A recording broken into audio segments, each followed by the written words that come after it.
Fala pessoal, tudo bem? Hoje eu vou deixar o papo aqui um pouquinho mais cult porque eu tenho algumas dicas imperdíveis nos streamings, principalmente a última delas, que é nada mais, nada menos do que o melhor filme de 2022, na minha opinião. Eu não sei se vocês já perceberam, mas o uso de memórias no cinema tem se tornado algo constante ao longo dos últimos anos, criando uma espécie de movimento cinematográfico bem interessante. E eu me refiro aqui a memórias pessoais dos diretores que são trazidas para as histórias, às vezes inseridas num contexto histórico específico, o que também pode dizer muito sobre o enredo, mas o principal mesmo são questões bastante íntimas dos criadores e que, mesmo assim, através do fazer cinematográfico, conseguem tocar e dialogar com o espectador.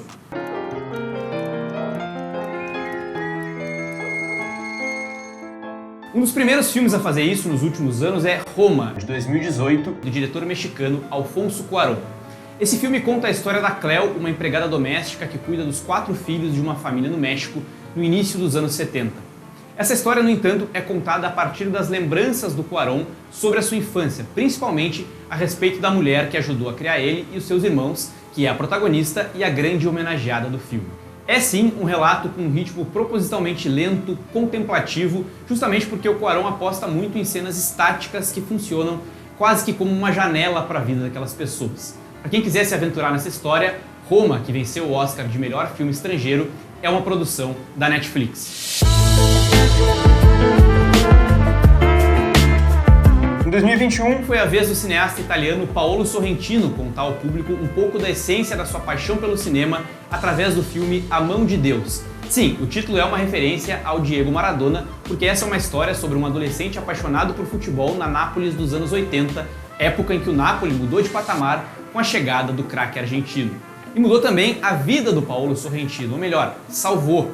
Foi por ter ido assistir a um jogo do Maradona que o diretor acabou não estando presente no acidente trágico envolvendo a sua família. Esse é um filme carregado de subjetividade e de simbolismos e que, de uma forma super pessoal, fala sobre temas como o amadurecimento e as descobertas. A Mão de Deus foi indicado ao Oscar no ano passado e, assim como Roma, é uma produção da Netflix. Está na mão de Deus! Quem também mergulhou no passado foi o americano Paul Thomas Anderson, um dos maiores diretores da sua geração. Com Licorice Pizza, filme de 2021, mas que só estreou no Brasil no inicinho de 2022 e também esteve no Oscar do ano passado nas principais categorias. Licorice Pizza, que está disponível no catálogo do Amazon Prime Video, acompanha a relação de 2 jovens com 10 anos de diferença de idade que se apaixonam no Vale de São Fernando, na Califórnia, em 1973. Esse filme pode ser assistido só assim, como uma comédia romântica de um casal improvável, o que vai certamente ser uma experiência divertida. Mas eu recomendo sempre um olhar mais atento. Nesse caso aqui, esse olhar vai permitir que a gente mergulhe não numa história autobiográfica, mas ainda assim numa mistura de memórias do diretor e de pessoas conhecidas dele sobre como foi crescer naquela região hollywoodiana.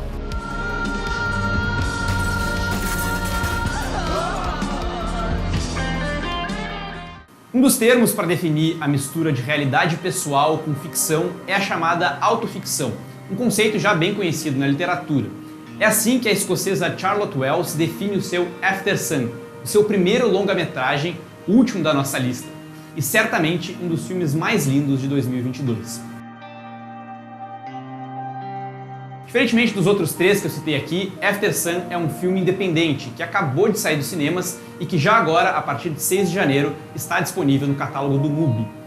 A Charlotte Wells, que escreveu e dirigiu esse filme, se inspirou numa viagem que ela fez com seu pai durante a infância para nos contar a história da Sophie, uma menina de 11 anos de idade que sai de férias com seu pai na Turquia. Só que esse filme é contado através das reflexões da Sophie 20 anos mais velha, que somente agora começa a se dar conta do estado emocional em que o seu pai se encontrava naquela viagem, que até então era uma lembrança predominantemente alegre da sua infância. A forma como esse filme é filmado e as atuações do Paul Mescal e da Frankie Corio, que vivem o pai e a filha, preenchem aos poucos os espaços deixados pelo imaginário de uma época de inocência com a dureza da realidade da vida adulta. Esse é, claro, um filme para pensar e ficar refletindo dias depois sobre ele, que foi exatamente o que aconteceu comigo. Também não é aquele tipo de filme que intencionalmente fica tentando deixar o público emocionado o tempo todo, mas que acaba nos comovendo pela maneira como utiliza cada elemento narrativo, imagens capturadas por uma câmera antiga, os livros que o pai lê na viagem, os enquadramentos detalhistas, os silêncios entre pai e filha, para aí sim nos revelar a história aos poucos.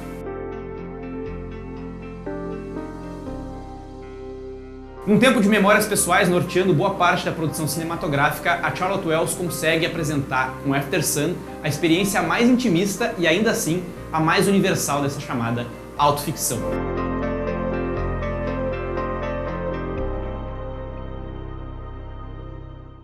Eu fico por aqui deixando essas 4 recomendações. Não se esqueçam de me seguir nas minhas redes sociais para mais dicas e comentários sobre filmes e séries. Fiquem ligados que eu volto a qualquer momento. Tchau!